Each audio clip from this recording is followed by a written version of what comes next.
O'Reilly. You need parts? O'Reilly Auto Parts has parts. Need them fast? We've got fast. No matter what you need, we have thousands of professional parts people doing their part to make sure you have it. Product availability. Just one part that makes O'Reilly stand apart. The professional parts people. O'Reilly Auto Parts. Maui Nui is on a mission to help balance axis deer populations for the good of our environment, communities, and food systems on the island of Maui. They've shared over 126,000 pounds of nutrient-dense protein with the Maui community. Secure your spot now. Become a snack subscriber and join in helping to build more resilient food and ecosystems on Maui. Visit MauiNuiVenison.com. That's MAUINUI venison.com and use promo code BEAR for 20% off your first order. You know what my favorite text is? A waypoint in the onX Hunt app to a goblin turkey. The list on the onX Hunt app features for chasing turkeys is long, but knowing exact public and private boundaries and land ownership details will help you find more places to hunt, whether that's on public or private. I'll be toting the Hunt app through the spring woods in a few states this year, and I recommend you do the same if you want more turkeys on your table. Also, onX has a special offer for you. Use code BEARGREASE to receive 20% off your membership at onxmaps.com/hunt this spring.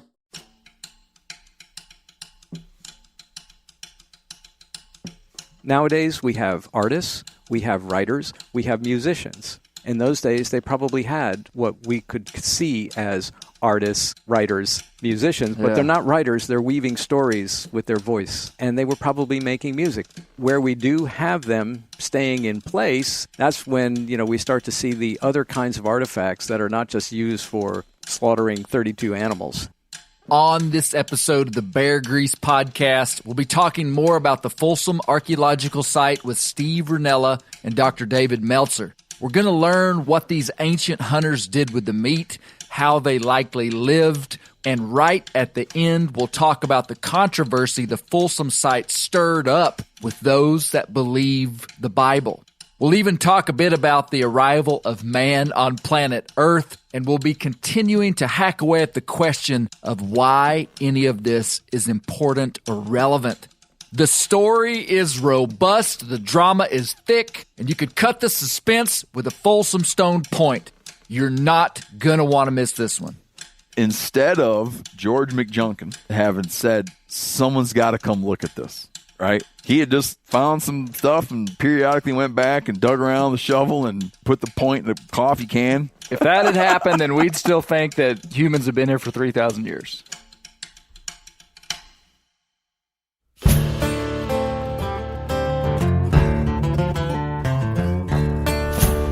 My name is Clay Newcomb, and this is the Bear Grease Podcast, where we'll explore things forgotten but relevant, search for insight in unlikely places, and where we'll tell the story of Americans who live their lives close to the land. Presented by FHF Gear, American-made, purpose-built hunting and fishing gear that's designed to be as rugged as the places we explore.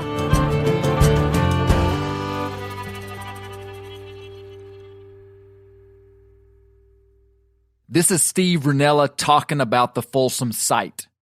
Of the more than a handful of significant anthropological sites that I've visited in my wanderings, that one is one that's just easy to visualize.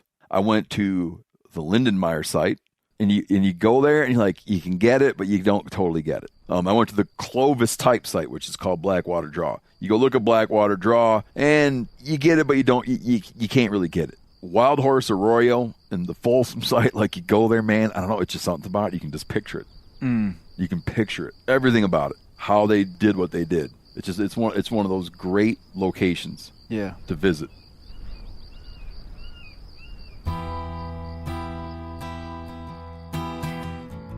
This is the third part in our series on the Folsom archaeological site. We're going to get another layer of info from Dr. David Melzter about these ancient people. After this one, we'll have completed 75% of our journey towards getting a layman's PhD on Folsom. But for those just jumping in, here's the lowdown. In 1908, a freed slave named George McJunkin found some peculiar bison bones in an arroyo in northeast New Mexico. He tried to get some folks to come check it out, but they didn't come until after his death. In 1928, the leading archaeologist in the country would proclaim the site the most important in North American history at the time. We talked about George McJunkin in part 1. In part 2, we talked about the nuts and bolts of the Folsom site and how they unearthed the remains of 32 bison antiquus, a relic form of Ice Age bison no longer here. But the real kicker was they found around 20 stone projectile points in the bone pile, giving us undisputable evidence that they were killed by humans, thus proving human antiquity in the Americas was much older than we thought. And like icing on a cake, the stone points were of a style that had never been documented. They were a unique, fluted technology that would become known as Folsom points. These Folsom hunters weren't cartoon cavemen. These were human beings with the same cognition, desires, and rudimentary needs as us in 2021. These people experienced pain and discomfort, emotional highs and lows from relationships, disappointment in failed dreams, hope in what the next month might bring for their family. I don't have to tell you to do this, but put yourself in the shoes of the Folsom people. Imagine the cold, wearing clothes made of animal skin. Imagine no knowledge of the world beyond what you can see. Imagine being a Pleistocene human. Because the life that you live is a very rare human experience. To put the Folsom people and our lives into context, stew on these numbers. It's estimated that 117 billion Homo sapiens have lived on planet Earth since the dawn of time.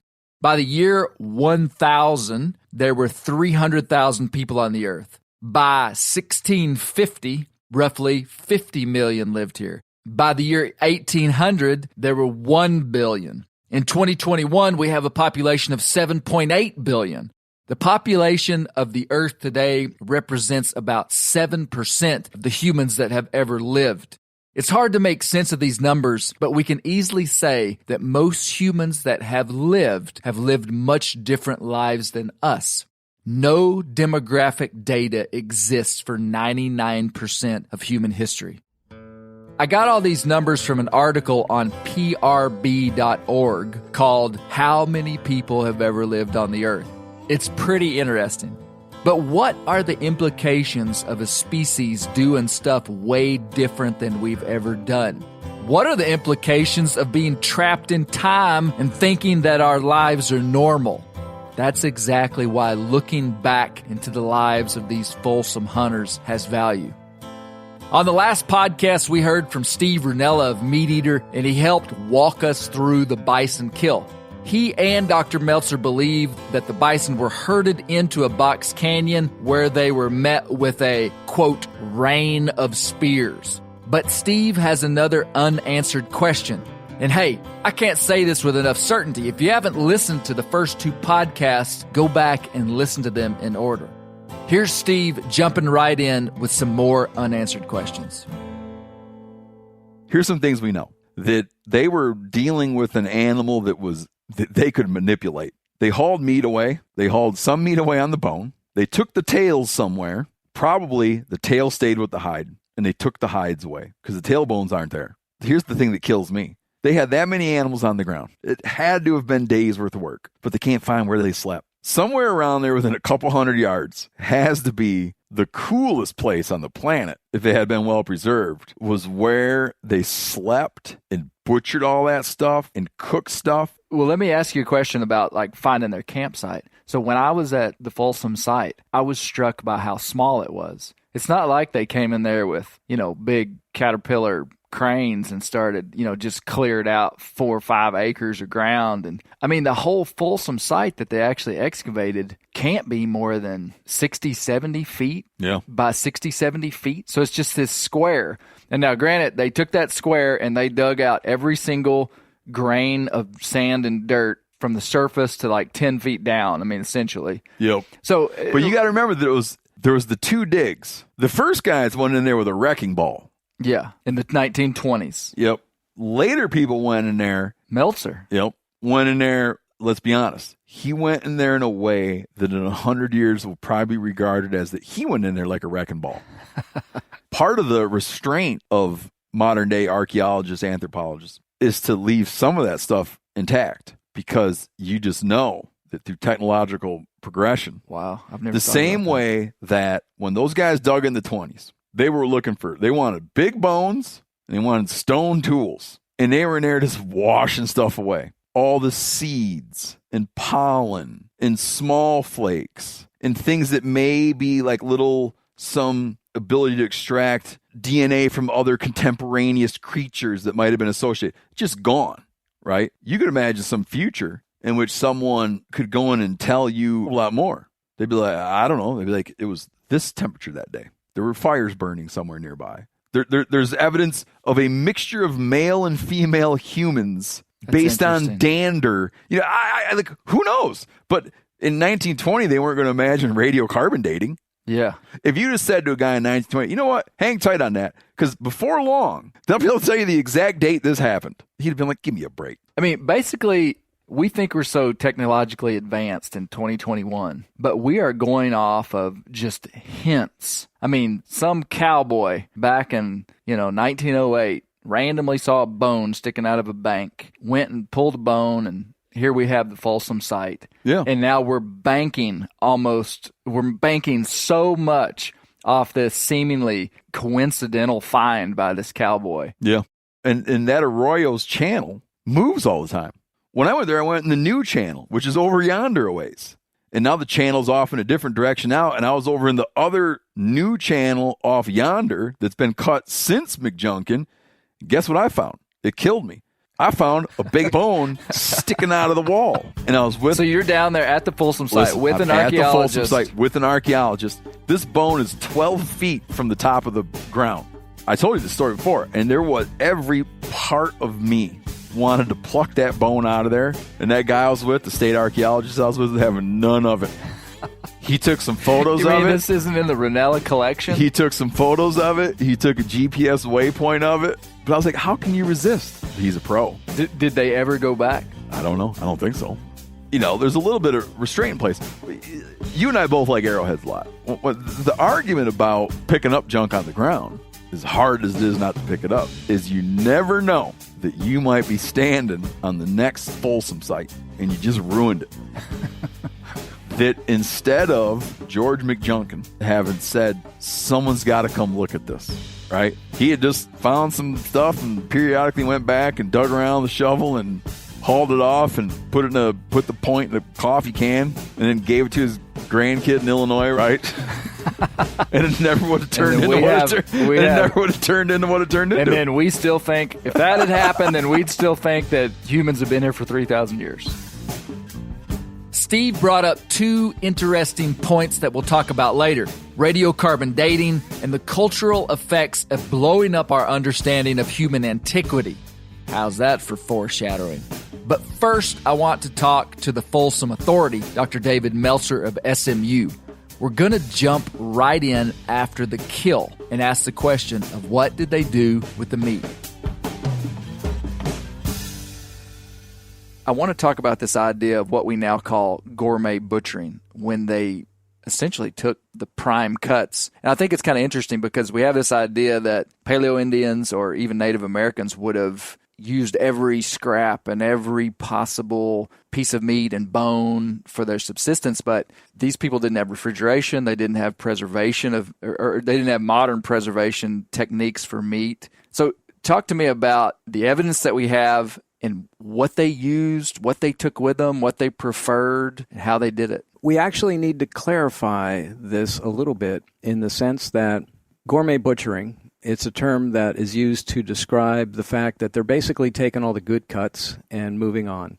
And that's certainly true of a lot of Folsom sites, but not all sites from this time period. If you're hunting in the summer, your point is well taken. there's not a whole lot that you can preserve. You can butcher the meat, hang it out really quickly, hope it dries and the blowflies don't get into it, right? Or if you're living on the northern plains, yeah, actually, you can make a kill, and if you're there through the winter, you can actually preserve it. We have some Folsom sites where people overwintered, and in those instances, they are using everything. Okay. All Just right? because it was cold. Just because it was cold, and if you're snowed in, you don't have a lot of options in terms of game that's wandering around or your ability to go after them. In fact, what's the old phrase they used to use in Chicago in the meat packing plants? Use everything from the squeak to the tail. Okay. Right? We have gourmet butchering at the Folsom site proper and at a number of other Folsom sites where we had people on the move in the fall. They were going someplace to hunker down for the winter. And that tells us they were on the move. Absolutely, because they're only taking the good cuts. Had they stayed in that spot, we probably would have seen a very different record.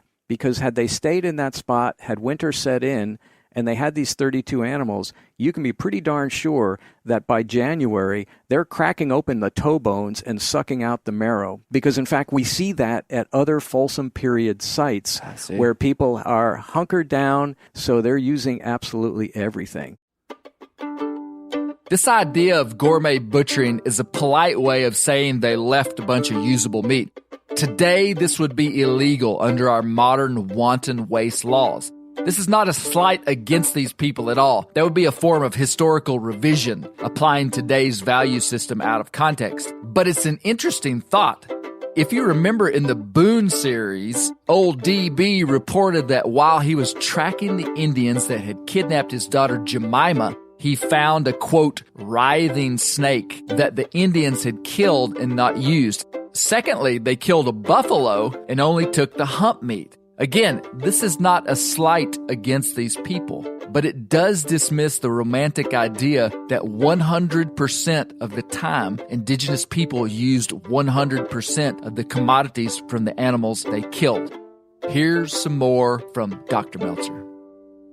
So what did they take at the Folsom site? They took the good stuff. So they took hump meat, right, from the thoracic vertebrae. Because the vertebrae are gone. Yeah, in a lot of cases. And in some cases, it looks as though they simply stripped out that big hump meat and left the big thoracic vertebrae there. Okay, so they would have deboned it. In some cases, it looks as though they snapped off entire rib racks. We have the ribs broken right at the head, where it connects up with the spine, and it looks like they would just grab a whole rib rack, snap it off, and haul that away. They took long bones, particularly the upper limb bones, bison drumsticks, I like to refer to them, because those would be easy to transport, right? You just kind of sling that on your shoulder and you go for a hike with it.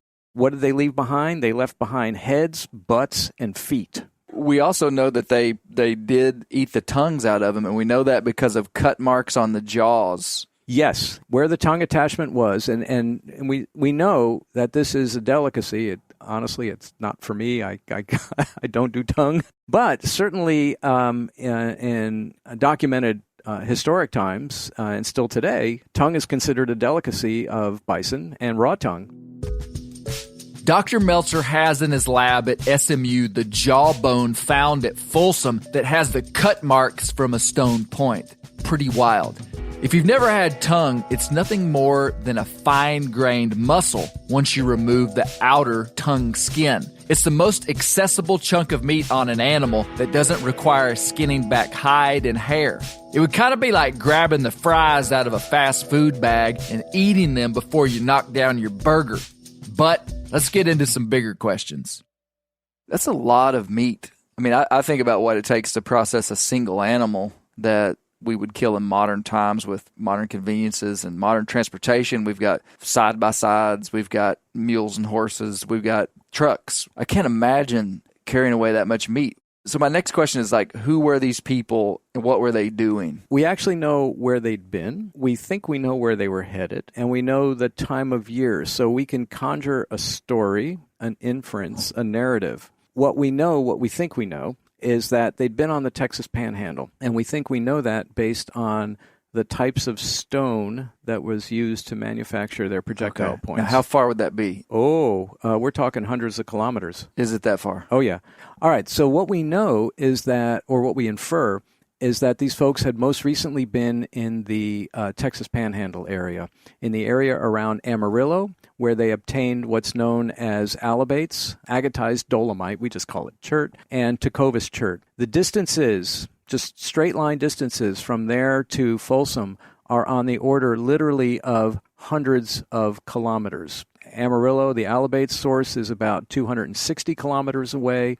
Wow. The source for Tecovas is almost in 375 kilometers away. So that's like 150 miles. Absolutely. Like that. Absolutely. Wow. And the reason we think that they were there most recently before they got to Folsom is that that's the dominant material at the site. We have other material that they'd actually collected in far northeastern Colorado. And what you're seeing there is their cycle. Insofar as we can infer it based on the projectile points that we found, because we found points that were made out of stone from each of those three areas, and some points in between. This is like the home range of a wild animal. There you go. Okay. And if you look at a map, all of those river systems, like the Canadian River and its tributaries, if you're leaving and kind of heading northwest out of the Panhandle, a lot of those drainages, they won't necessarily take you right to the Folsom site, but they're going to take you into the neighborhood. And there's a number of passes that go through there.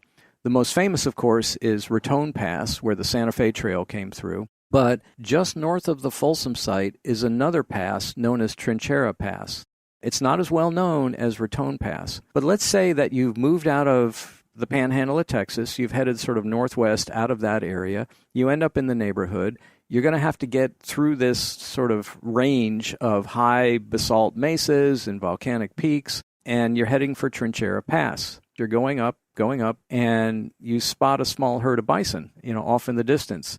You send scouts kind of around, and they come back and they say, you know what, there's a bottleneck, there's a pinch point on this arroyo. So from Trinchera Pass, you could see the Folsom site. Can't quite see it, but if you were headed there, as it happens, the Folsom site is, 8 kilometers from the pass? Okay. And that's why I think that's where they were headed. I see. So you make the kill. And because it's September, October, whenever, plus or minus, right? This is an area that gets a lot of snow. You don't necessarily want to be stuck there in the winter. It's higher elevation. It's like it's 7,000 feet. 7,000 feet. Yeah. I was actually quite wrong about an aspect of this narrative, which I'm going to tell you about in a second. My original thinking was, okay, so you make the kill, you butcher the animals, you take all the good stuff, right? You've done your gourmet butchering gig, and then you just continue on through Trinchera Pass. You drop down into southeastern Colorado, and, you find some place to overwinter. Here's the part where I was wrong.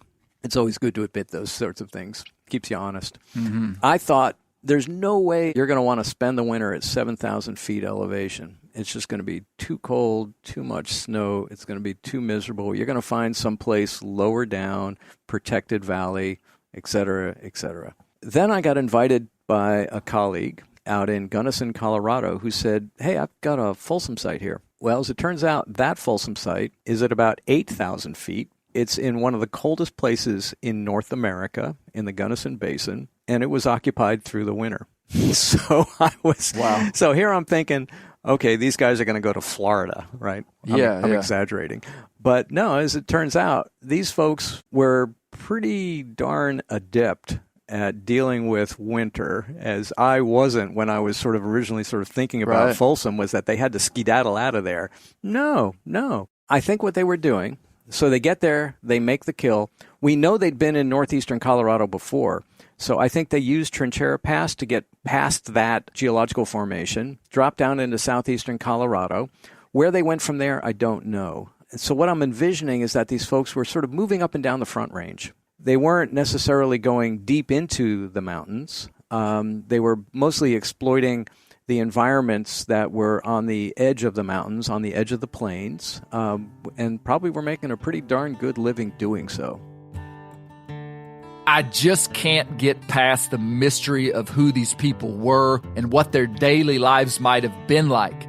They are absolutely shrouded in uncrackable mystery. I've got more questions.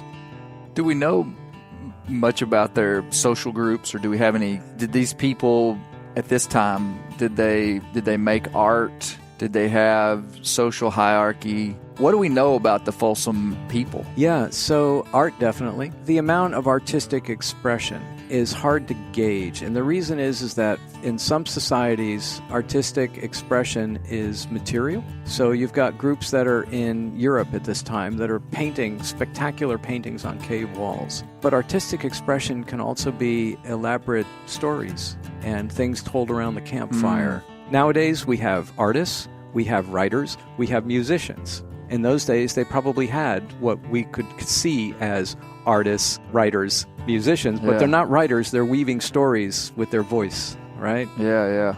And they were probably making music. We haven't found a lot of musical instruments from this time. They were making material, culture, that was decorative. We didn't find any of that at Folsom. I mean, Folsom is, this is a hunting group. They're just moving. A kill site. It's just a kill site. But where we do have them staying in place, that's when, we start to see the other kinds of artifacts that are not just used for slaughtering 32 animals. In terms of their social hierarchy or not, we tend to think that these are egalitarian hunter-gatherers. Tell me what that means. So, you sort of think about chieftains, where you've got somebody who's in charge. We don't think that the society was necessarily stratified in that manner. We start to see social stratification, haves and have-nots, much later in prehistory. Right. And it's often detected in burials, where you have individuals who get buried with lots of grave goods, whereas individuals who get buried maybe with a few tools that they used over their lifetime. I want to read an excerpt from Ian Tattersall's book, Becoming Human. He's one of the world's leading paleoanthropologists. Here's a passage from his book. Quote, all of this, of course, begs the question of the origin of modern human behaviors. As we've seen, we find dramatic evidence for art, music, and symbol very early in the Upper Paleolithic record in Europe, well over 30,000 years ago. And symbolism lies at the very heart of what it means to be human, as I'll emphasize in the next chapter. For if there is one single thing that distinguishes humans from all other forms of life, living or extinct, it is the capacity for symbolic thought, the ability to generate complex mental symbols and to manipulate them into new combinations. This is the very foundation of imagination and creativity, of the unique ability of humans to create a world in the mind and to recreate it in the real world outside themselves. Other species may exploit the outside world with great efficiency, as we saw in the case of the chimpanzees, but they still remain, in essence, passive subjects and observers of that world. Even Neanderthals, remarkable as they may have been, were in all likelihood hardly more liberated from this condition. End of quote. We didn't find art or symbolism at the Folsom site. It was just a random kill site. But you don't have to stretch very far to infer that people sophisticated enough to make Folsom points likely had art and music. When I think about early humans, I can't get away from these early indicators that we weren't just your average terrestrial mammal. The Folsom site is one of these early indicators. Tattersall said, quote, humans in general are and were slow-moving creatures, and modern humans are incomparably successful hunters because they exercise craft, guile, and unparalleled perception of the cues offered by the outside world. Probably hunting by guile as we know it is a peculiar property of our own species. End of quote. Stacking up these bison was a really human thing to do. In Tattersall's book, he talks about how humans' arrival was unprecedented on the earth. And the major factor of this uniqueness is in our ability for what he calls self-reflective insight. Remember that phrase. He said, quote, the depth, complexity, and biological importance of human interpersonal relationships, which far exceed any other animal, would be impossible without the capacity for self-reflective insight. End of quote. I guess my point is this. A bunch of apes couldn't have killed 32 bison with stone points, butchered them, and used the meat for an entire winter. What I'm trying to say is we aren't apes. Though from a merely biological standpoint, our bodies aren't much different. But humans aren't just bodies. A Neanderthal could have told you that humans had something very special. Woo, that escalated quickly. To steer the ship in a slightly different direction, I wanted to ask Dr. Melzter how these Folsom hunters would be related to more modern tribes of Native Americans. Here's what he said.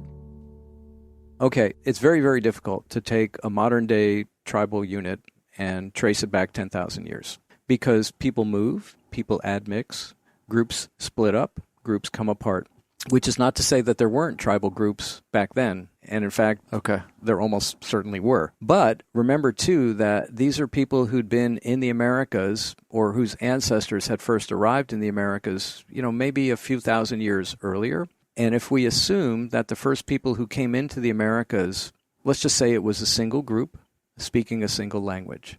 Over time, as the groups would disperse out across the Americas, they would become isolated from one another.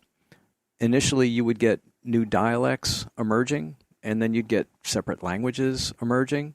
But if you're still early in the process, there's certainly going to be far fewer language groups, far fewer tribal groups than there would be 10,000 years later, okay? I see. So humans basically, we're social animals, and we socially structure ourselves. So would the groupings have looked like they do today in modern times? Hard to say, because it's impossible to draw nice, clean lines between them. But would they have banded together in groups of, 25 or occasionally get together, several groups of 25 would get together in groups of 100 and, swap stories, marry off their kids to one another? Almost certainly, right? Mm-hmm. They're highly mobile hunter-gatherers. And think about this, too. They're on a landscape with not a lot of other people. So it's obviously advantageous to them to be able to maintain contact with these other groups. In those days, it made more sense not to shoot first and ask questions later because it made more sense for the health and welfare and survival of your group to be able to meet up with another group who maybe you haven't met before but are probably distantly related. And even if they're not, you tell stories to each other that create a relationship and create an alliance, because if you're out on a landscape with not a lot of other people, it's really helpful. If you encounter another group and they say, you know what, if you go however they measured time, right? If you go this many days or this many weeks in that direction, you will find this. Right. Hunter-gatherers is really striking. Mobile people know about a huge landscape. They haven't necessarily been over that entire landscape. They've talked to other people. And so in the early 20th century, anthropologists working in the high Arctic would talk to native individuals who could put together a map of hundreds of thousands of square miles. And they hadn't actually done all that themselves, but they listened very carefully to the people that they met, who they had traveled. Where did you travel? What did you see? Let me tell you where I've traveled and what I've seen. Look, this is survival knowledge, right? Yeah. You want to be able to know, okay, I'm in a place I've never been before, but I've heard about it. And I know that these kinds of things are available if I keep going in that direction. I see that mountain peak. I was told, we met somebody years ago who told us about that mountain peak and that if you go to the other side, there's going to be this really beautiful valley and you're going to find game there. Or you're in a small group of, there's sort of a magic number, 25. These hunter-gatherer groups, plus or minus 25, right? And your kids get to be of marriageable age. Okay. When you encounter another group, they've got kids of marriageable age. Hey, go ahead. This is advantageous. Yeah. That is such an interesting thing you're bringing up because what it makes me think about, I'm very interested, and I think the intrigue of trying to understand who these people were is comparing them to who we are today. I think about the social structure and the things that they would have cued in on that maybe would have been lost inside of a world where we don't get all our information from life, from talking and looking in the eyes of someone and building a relationship with them. We get our information from life from our phones and from books, which is a good thing. These are positive things. But these people, the data point for their life in so many ways would have been these personal relationships that they had with people. And it would have been wonderful to sort of be a fly on the wall in all those conversations, because you would see that's their internet. That's the Pleistocene social network. The Pleistocene social network wasn't Facebook. It was just face. You'll chuckle later when that hits the bottom. Wonder if the Folsom hunters had a comedian in the group. O'Reilly Auto Parts are in the business of keeping your car on the road. O'Reilly Auto Parts offer friendly, helpful service and the parts knowledge you need for all your maintenance and repairs. I don't know if you stopped in at an O'Reilly lately, but I use one because we have one right not too far from my house. People there are super helpful. I don't care if I'm getting boat batteries, car parts, whatever. Love those guys. They got thousands of parts and accessories in stock, either in-store or online, so you don't have to worry if you're in a jam. The team at O'Reilly Auto Parts can test your battery for free, in or out of your car. If it needs to be replaced, they'll help you find just the right battery for your vehicle. If you need your windshield wipers replaced, a brake light fixed, quick service, they'll help you find the right part or point you to the nearest local repair shop for help. Whether you are a car aficionado or an auto novice, you will find the employees at O'Reilly Auto Parts to be knowledgeable, helpful, and best of all, friendly. The professional parts people at O'Reilly Auto Parts are your one-stop shop for all things do-it-yourself auto. You can find what you need in-store or online. Stop by O'Reilly Auto Parts today or visit us at O'ReillyAuto.com/meateater. That's O'ReillyAuto.com/meateater. We've all seen plenty of gadgets and fads come and go, but here's one product that stood the test of time: Seafoam motor treatment. Lots of hunters and anglers know that Seafoam helps engines run better and last longer. It's really simple.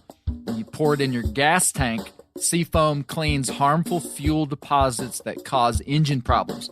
I'm talking common stuff like hard starts, rough engine performance, or lost fuel economy. Seafoam is an easy way to prevent or overcome these problems. Just pour a can in your gas tank and let it clean your fuel system. You probably know someone who's used a can of Seafoam to get their truck or boat going again. People everywhere rely on Seafoam to keep their trucks, boats, and small engines running the way they should the entire season. Help your engine run better and last longer. Pick up a can of Seafoam today at your local auto parts store or visit seafoamworks.com to learn more. Whitetail Institute launched the food plot revolution in 1988 with a concentration on research and real-world testing of forage products specifically for whitetail deer. Whitetail Institute's research and development team of agronomy experts provide effective, personalized service. I've been using Imperial whitetail clover for a long time in a food plot back behind my house. In 2007, I killed the biggest buck of my life over an Imperial whitetail clover small quarter-acre food plot. Imperial whitetail clover is the only clover scientifically developed through years of selective breeding. Clover Extreme genetic stability provides extreme cold tolerance, disease, and drought tolerance. It really does. Clover is coated with Whitetail Institute's Rain Bond, a polymer coating added for enhanced seedling survivability. They have an exclusive offer for Bear Grease listeners, 15% off Imperial Clover when you use the code BEAR at whitetailinstitute.com. That's whitetailinstitute.com and use code BEAR for 15% off. I want to dive into some serious science. My whole life I've heard the term carbon dating thrown around, and it seems like we base a lot of what we know about ancient time frames on it. In the scientific world, it's believed to be rock-solid science. But I've heard a few murmurs of the validity of carbon dating, and I want to end the personal drama. Here's what I asked Dr. Melzter. And hey, stick around if you get bored on this part. At the end, we're going to talk about the Bible and the age of the earth, and it's going to get wild. Man, what a booby trap. Okay, I'm going to take your word 100% for this, and I'm going to base the rest of my life off of this answer. No pressure. How certain are we that carbon dating is like rock hard science? And that's a dumb question because I think I know what you're going to say, but like in 50 years, are my kids going to be like, man, they used to radiocarbon date stuff. Boy, they were way off. Oh, no, it's good. It's solid. Okay. And it's been proven over and over again for the last, what are we up to now, 1950 to 2020, right? We've had so many independent checks on this that every time and again, we've been able to use and demonstrate that radiocarbon is both reliable, which is to say, if you do it again, are you going to get the same answer? And valid, which is to say, is it the right answer? Yeah. And mind you, when the technique was first developed, what they did was they took things of known historic age and they said, okay, here's some wood from an Egyptian tomb that we know from, hieroglyphic records and, the Rosetta Stone and all that stuff is basically 4,000 years old. You get a radiocarbon date, it says it's 3,900 years old, plus or minus 100. So it's just been tested. I mean, this is like absolutely. gravity. This is something that we know is solid. Okay, so Dr. Melzter and the scientific community believe this is rock hard, indisputable science, and I can get behind that. But what is it? Let's ask the doc. I think it's important for us to have an understanding of radiocarbon dating. It's just stuff a brother should know. Talk to me about carbon dating. So the way we know how old things are is through radiocarbon dating. This is a process that was invented in the very late 1940s, earned a Nobel Prize to its inventor in 1960, Willard Libby. And what Willard Libby figured out is that we know, of course, that there's garden variety carbon, and that's carbon-12. Libby's insight was that there are other isotopes of carbon that was known, and isotopes are basically unstable forms of these elements. Carbon-14 is radiocarbon. So what Libby realized was that in addition to all the carbon that's floating around in the upper atmosphere, you've got nitrogen, and you've got cosmic radiation that produces these neutrons. They hit the nitrogen, drives off a proton, and it chemically becomes carbon. It's got the same chemical structure as carbon, but it weighs more, carbon-14, because it's got the atomic mass of nitrogen. So you've now got carbon-12, which is the garden variety carbon, forming with oxygen to form CO2.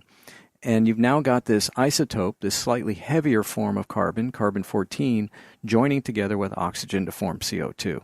What do plants use for photosynthesis? They use CO2, okay? They're ingesting CO2 as part of the photosynthesis process. Animals, including us, eat plants. And so we're absorbing both the standard amount of carbon-12 that's out there, but a tiny, tiny fraction. I mean, you're not radioactive. You've got radiocarbon in you, but you're not going to glow at night or anything like that. Mm-hmm. You've got this form of carbon-14 in an organism. When the organism dies, the carbon-14 is no longer being replenished, and it starts to decay back to carbon-12. Gives off a little beta emission, changes the structure, and suddenly you've got plain old carbon. That process of decay has what's known as a half-life, which means that every 5,730 years, half of the radiocarbon that was in a piece of wood, an animal bone, any kind of organic thing is now gone. Another 5,730 years, half of that is gone. So you measure the amount of decay that's taking place. In a nutshell, if you measure the amount of decay taking place, you know how long ago something was alive. We know with great accuracy how long it takes for carbon-14 to turn into carbon-12 because of this half-life nonsense. And remember, carbon-14 is only in that form when it's active and has interacted with the atmosphere, okay?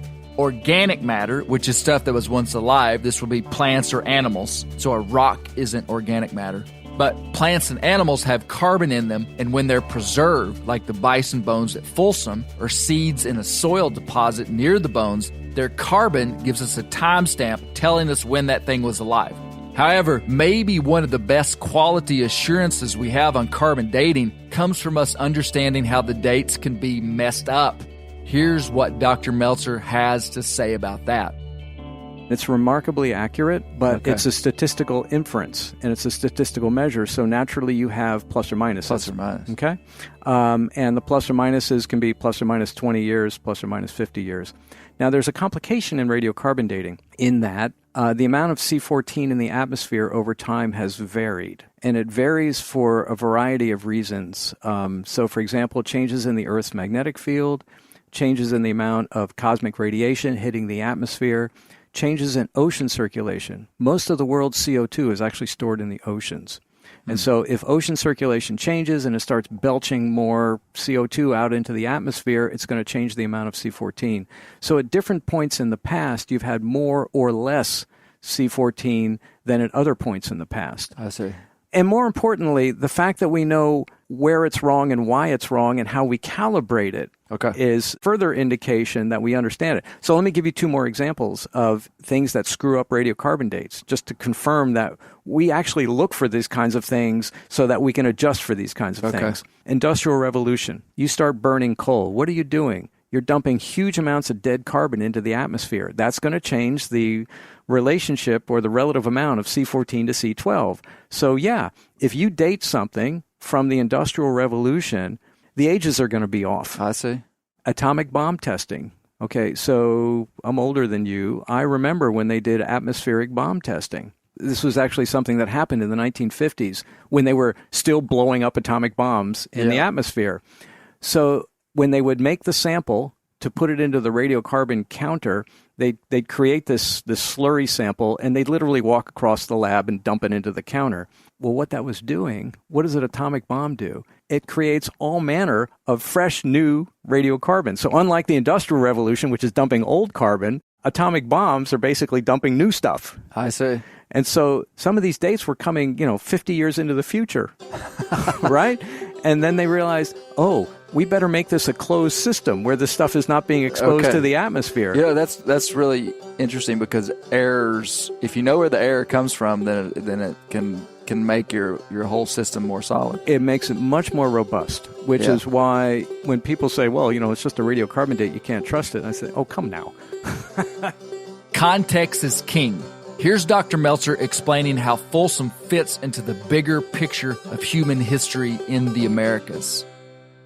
Dr. Melzter, walk me through what we know of human history in the New World, in North and South America, the timelines, and kind of show us where Folsom fit in. Sure. In the Americas, and we don't actually call it the New World because, by golly, people were here long before Europeans showed up. To them, it actually was a new world. So one of the things about Folsom that was absolutely critical was that Folsom established for the first time in 50 years a clear chronological anchor point for the history of people in the Americas, because what Folsom did was it showed that they'd come in the Pleistocene. Within a few years after Folsom, about 6 years actually, additional work had shown at a site called Clovis that people had been here slightly earlier than Folsom. We now know the dates on Clovis are about 13,000 or so calibrated years, about 11,500 radiocarbon years. And for a long time, it was thought that Clovis were the first Americans, the first people who came into what was then a truly new world. And that stayed that way for the better part of the 20th century. But there were finds that were being made in the 1960s and 1970s, 1980s that seemed to hint that there might be a older than Clovis or a pre-Clovis presence in the Americas. But it really wasn't until the late 90s that work that was done by Tom Dillahay at then the University of Kentucky, now at Vanderbilt, in South America at a place called Monteverde, that showed that people were in fact in the Americas prior to Clovis times by at least 1,000 years.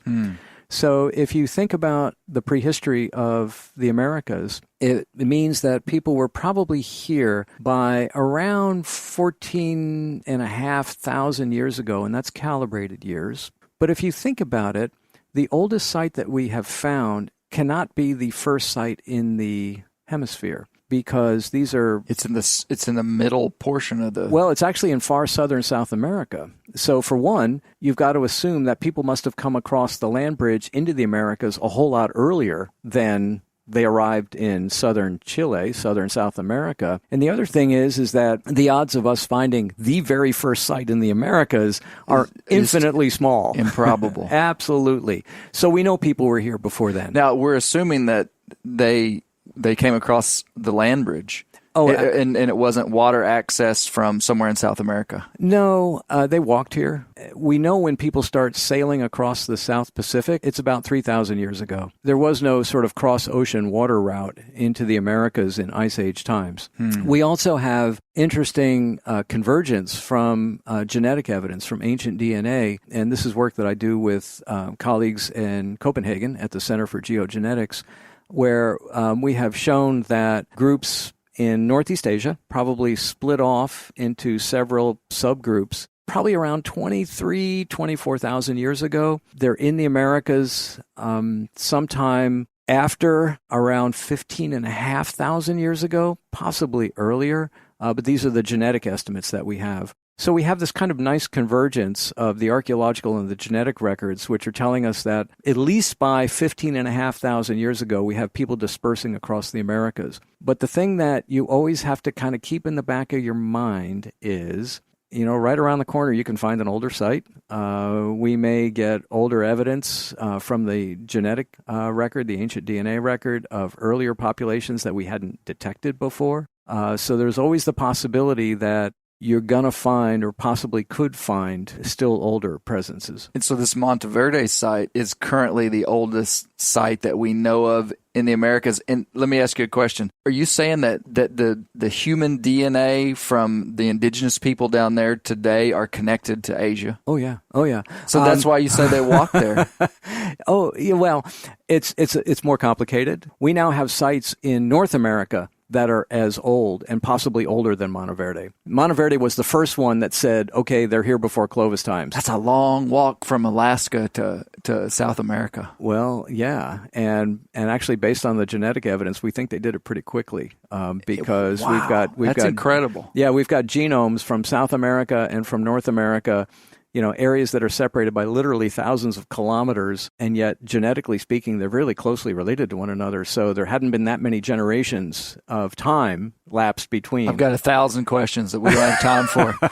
Why did they go that far? Well, you've just walked into a continent where nobody's home. And you're looking around, you haven't seen any smoke on the horizon, you haven't seen any freshly killed animals. You're realizing, wow, I'm all alone here. And, humans are curious. Humans explore. There's an advantage if you're in an unknown landscape to mobility is insurance. It doesn't matter what's right around you right now. It's what's over the next hill when things go badly where I am, right? So there's a real advantage to moving, and the fact that they were traveling is by what we measure as archaeologically breathtaking speed tells you that they were really fast learners. They'd made it all the way over from Siberia, for goodness sakes. They knew what they were about. So what are the sites that are older than the Monteverde site that are in North America? So you've got a place in Oregon called Paisley Cave, which has produced a really interesting record, including prehistoric poop. Human, which dates to pre-Clovis times and has human DNA preserved in it. I did not know this. Yeah. There's sites here in Texas, down just north of Austin, known as the Galt site, and then there's an adjacent one. It's probably the same site called the Friedkin site, which have produced ages of 15,000 plus. So yeah, there's sites sort of hither and yon across North America that are consistently coming in that 15,000 plus or minus range of time. Here's Steve leading us into a very interesting part of how Folsom impacted America. He's always stirring up trouble. Here with the Folsom site, you got a projectile point laying in the rib of the thing. No rational, reasonable person could come and make any argument that here's an Ice Age relic that was killed by a human being. That proved once and for all that human antiquity in the New World went back a long ways, and it was problematic for people who had a certain interpretation of human timelines with respect to biblical teachings, and it caused something of a religious crisis because it forced the idea that human habitation here fit outside of what was then a wide-held understanding of how humans spread around the world based on a biblical chronology. And it was a sort of, it was a spiritual discussion as much as it was about anthropology, that you had a deep 10,000 plus year human existence that did not fit into an understanding of a certain very literal interpretation of the human timeline based on Genesis. I'd like to talk about the issue that Steve just brought up, which could be a can of worms for some of us and was for many in the 1920s. And the issue is the antiquity of man as described by science versus what some believe the Bible describes. The real issue has to do with how portions of the Bible are interpreted. Many believed, and among them most archaeologists at the time, that man had only been on the North American continent for 3,000 years, which fit within a literal biblical time frame. The Folsom site said something different. I personally believe science and the Bible aren't at odds at all. But here's a good question. Why are we talking about this? Because this stuff is beyond important to me and my family, and I know many of you. And let me say, if you aren't interested in the Bible, please don't be threatened by my directness. This section is for the bros that are interested, and I know a lot of you are. Fist bump of agreement. I want to give you the lowdown. The first book of the Bible, called Genesis, tells the Hebrew 7-day creation story of the universe, the earth, animals, and man in the first couple of chapters. It also tells the human lineage of man all the way from the first humans, Adam and Eve, up to modern historical figures that we now know exactly when they were here. And this is where the issue is. If you do the math, it puts the creation of the earth and the first humans at about 6,000 years ago, while science says the earth is 4.5 billion years old and that the first modern humans arrived here long before 6,000 years ago. This is a big problem if you take this portion of the Bible literally. And as a person that absolutely believes the Bible, it's tricky business to say that portions of it you take literally and others you don't, but that is not what I'm saying. We use metaphors all the time to describe very literal things. It doesn't mean it's a fairy tale because a metaphor was used. It's not known, but it's believed the book of Genesis was written about 3,500 years ago. The first written languages started showing up about 5,000 years ago in the Middle East, so the Folsom hunters were stacking up bison in New Mexico 7,500 years before the book of Genesis was written. That's a relevant data point because up until written languages appeared, all history and important stories were passed down by the only means available, which was orally. And this method of generational transfer of information impacts the way that stories are told. Oral storytelling had to be simple enough for people to remember it, all the while carrying the essential architectural principles that were important and would last through time. The author John Lennox, in his book 7 Days That Divide the World, says, quote, "The first obvious yet important thing to say about the Bible is that it is literature. In fact, it is a whole library of books, some of them history, some poetry, some in the form of letters, and so on, very different in content and style. In approaching literature in general, the first question to ask is, how does the author who wrote it wish to be understood? For instance, the author of a mathematics textbook does not intend to be understood as poetry. Shakespeare does not intend us to understand his plays as exact history, and so on.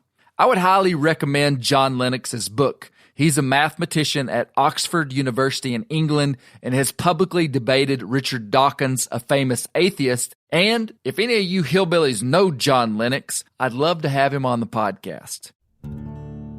The essential principles that the story in Genesis carries through it could be whittled down to two main things. Number one, an entity of incredible intelligence and power strategically created the universe over a period of time through the natural processes of geology, biology, and science. The creation story as a sequence of 7 days could be viewed as multiple periods of time, which at its elementary framework is consistent with the geological and fossil records. I personally believe the 7 days of Genesis weren't 7 24-hour days, but rather they were epochs of time. The second principle that the story carries with it strongly was that God made man different than the animals, which science completely agrees with in the sense of cognitive capabilities. The only thing God breathed his breath into, according to Genesis, was man. He gave the animals life, but not his breath. The most respected modern evolutionary biologists, who typically aren't too keen on the Bible, highlight and marvel at the oddity of human uniqueness.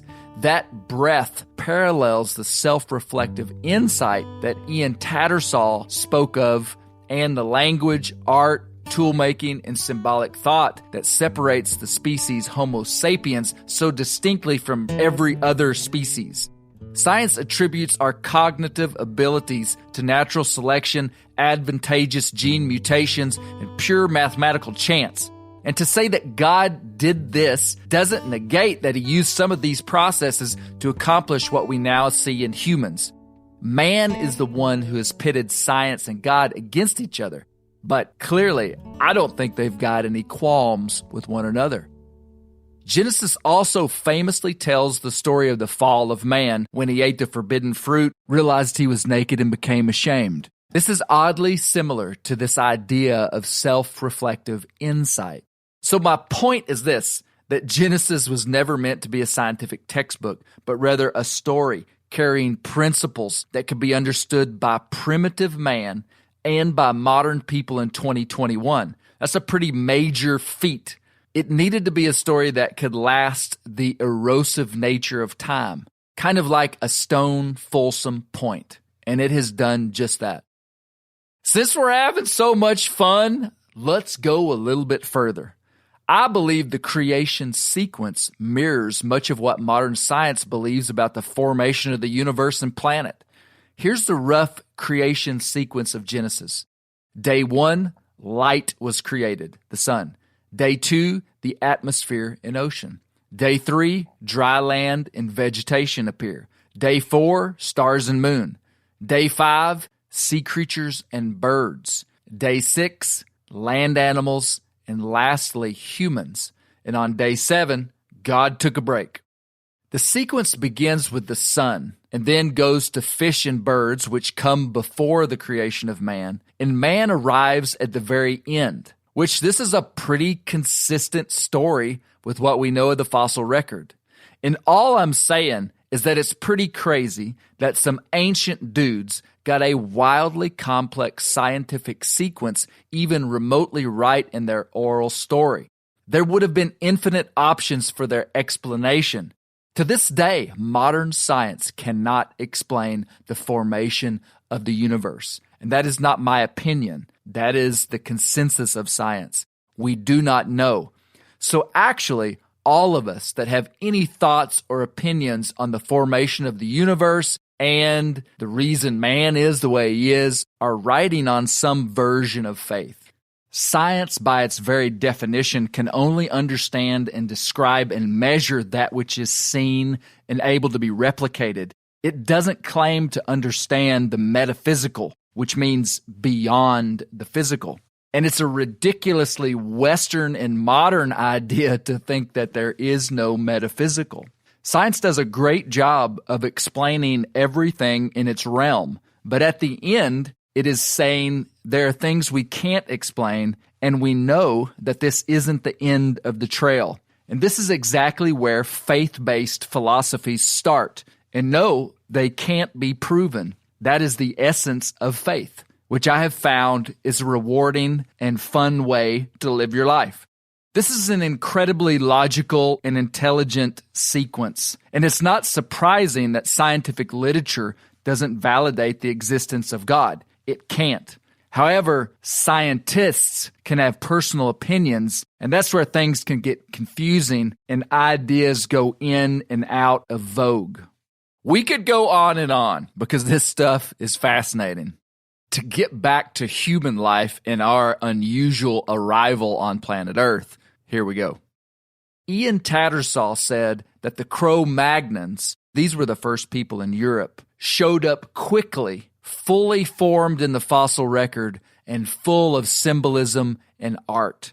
At the end of Tattersall's book, Becoming Human, he said, quote, "It is frustrating indeed to come to the end of our story and to have to admit that we have little idea as to exactly how, when, where, or why our extraordinary consciousness was acquired."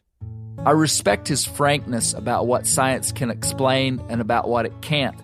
Later, he said that this cognitive ability was, quote, comparatively sudden and that it came very late in our evolutionary history. I think the themes in both science and the creation story mirror each other here. Something happened very quickly that made humans what they are.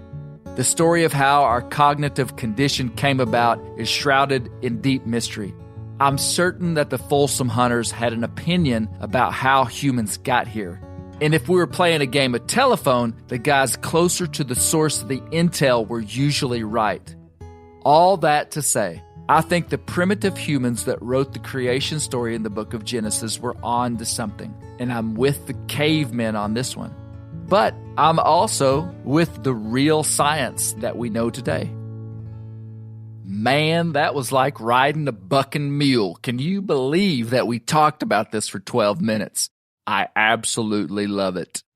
I realize that my little spiel here doesn't even begin to scratch the surface of this topic, and I'm not really interested in a debate. I'm just not geared up for that. I just wanted to give people that care about the Bible some food for thought.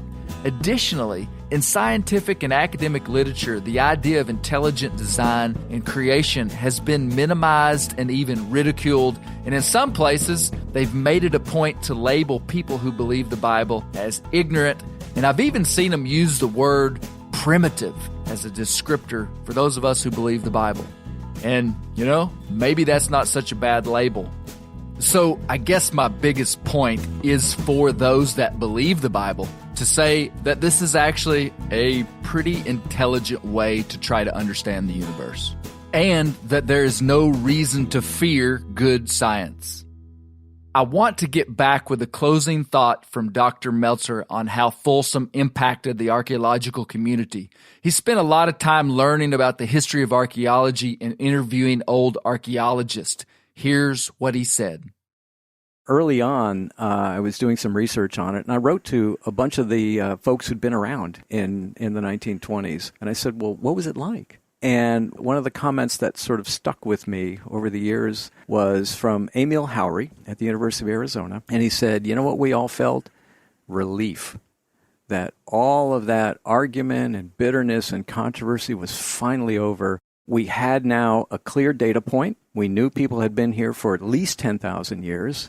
And so we could stop arguing about that and start trying to understand, okay, so what happened between 10,000 years ago and 2,000 years ago when we've already known about all this archaeological stuff? Right. Suddenly American archaeologists in the 1920s and 1930s had a really interesting challenge. Yeah. And Folsom triggered that.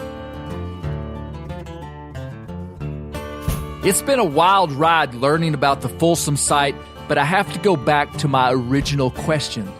Why is this important? And I think at least some portion of that answer is pretty simple. Getting a small peek into the lives of ancient humans gives us a data point about normal human behavior. And this helps put our current lives and behavior into context. When I hear the Folsom story, the reverberation of human struggle is glaring. Mankind has always struggled, and technology will never be able to take the struggle of being human away. It just shifts it to different areas. We went from defending our woolly mammoth kill from dire wolves to the American version of struggle would be like stressing out about paying bills or buying our kids decent basketball shoes or how to maintain our social status by what kind of truck we drive. I drive a pretty beat-up truck, y'all. And for the record, so does Warner Glenn, James Lawrence, and Roy Clark. Think about it. But on the other hand, much of the world's struggle today is still dramatic and life-threatening. People struggle with disease, abject poverty, finding clean water to drink and food to eat. The human story of struggle remains consistent. And I'll wake up that dead horse and whoop on him a little bit and say that the cavemen that wrote the book of Genesis recounted that God told them that the struggle would always be here. Turns out they were right. I can't thank you enough for listening to Bear Grease. It's been a pleasure chatting with you. I would also like to thank Dr. David Melzter for contributing his knowledge to this series. Be sure to check out all his books, but his contribution isn't over. In the final episode of this series, we're diving in deep to the actual Folsom Point. It's going to be really cool. Hey, please leave us a review on iTunes and tell somebody about this podcast this week. And Merry Christmas, you bear greasing hillbillies.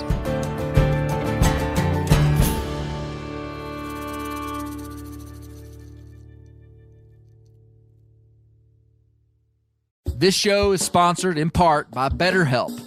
Around New Year's, we get obsessed with how to change ourselves instead of just expanding on what we've already done right.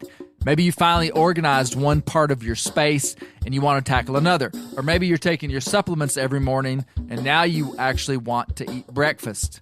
In the last year, I've been more diligent about going to the gym on a regimented schedule, and it's made a lot of difference in my life. Therapy helps you find your strengths so that you can ditch the extreme resolutions and make changes that really stick. Therapy is helpful for learning positive coping skills and how to set boundaries. It empowers you to be the best version of yourself. It isn't just for those who've experienced major trauma. If you're thinking about starting therapy, give BetterHelp a try.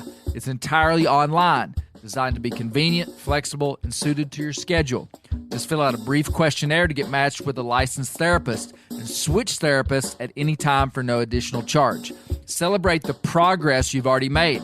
Visit BetterHelp.com/Grease today to get 10% off your first month. That's BetterHelp.com/Grease. I'm sure a lot of you guys remember the old ceremonial hunting tradition of eating the heart out of the first animal you kill. Meat from those organs are among the most nutrient-rich foods on the planet.